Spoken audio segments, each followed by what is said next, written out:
Well, let's go ahead and bring in certified meteorologist Katie Walls because we are now at the peak of hurricane season, as we've mentioned, and it is busy out in the tropics. That's right. Another hurricane named today, too. That's right. Margot officially upgraded from a tropical storm to a hurricane, the 5th hurricane of the season. Thankfully, though, Margot, not a threat to land. What we are monitoring, though, closely, that would be Hurricane Lee. It's a major hurricane still, sustained winds of 115 miles per hour. We really haven't seen much in the way of change over the course of the last 12 hours here. Still gusts to 140. That central pressure at 948 millibars.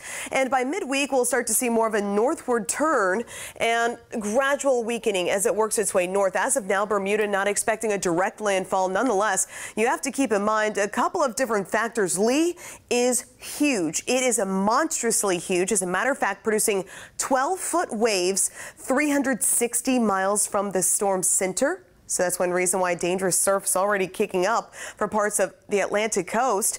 Meanwhile, we also have tropical storm force winds extending 185 miles from the storm center. So Bermuda will definitely be hit hard by the system, even if landfall does not occur on Thursday. And then as we head toward Friday and Saturday, at this point late week, it will have undergone a transition from a warm core cyclone to a cold core cyclone, but still packing a punch near the New England coastline as well as the Canadian Maritimes. At this point, though, just too early to know specifically what levels of impact we could see up there. Of course, we'll continue to keep you posted as new data arrive. And then here you go. You have Margot, Hurricane Margot, again, a storm for the fish. And we have a new wave of energy that rolled off the coast of Africa yesterday. High probability now of becoming our next depression over the next couple of days. It'll actually be absorbing this other little wave of energy that tried to develop, but just not going to happen.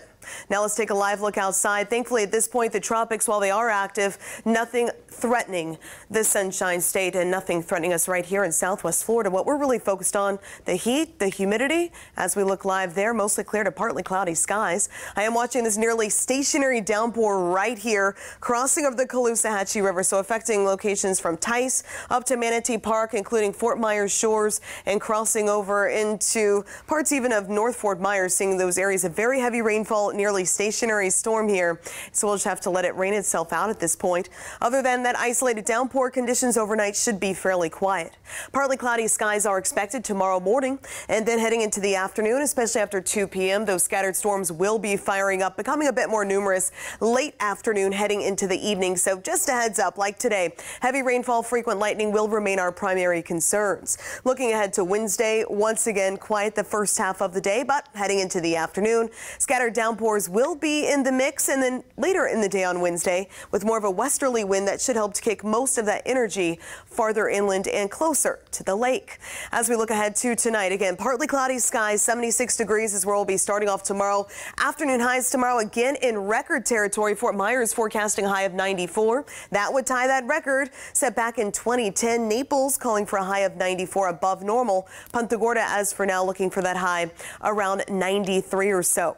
Bus stop forecast, quiet for the morning, partly cloudy. Heading home, that's when those scattered storms will be firing up. So just to be on the safe side, make sure the kiddos have that rain gear as they head home from the school.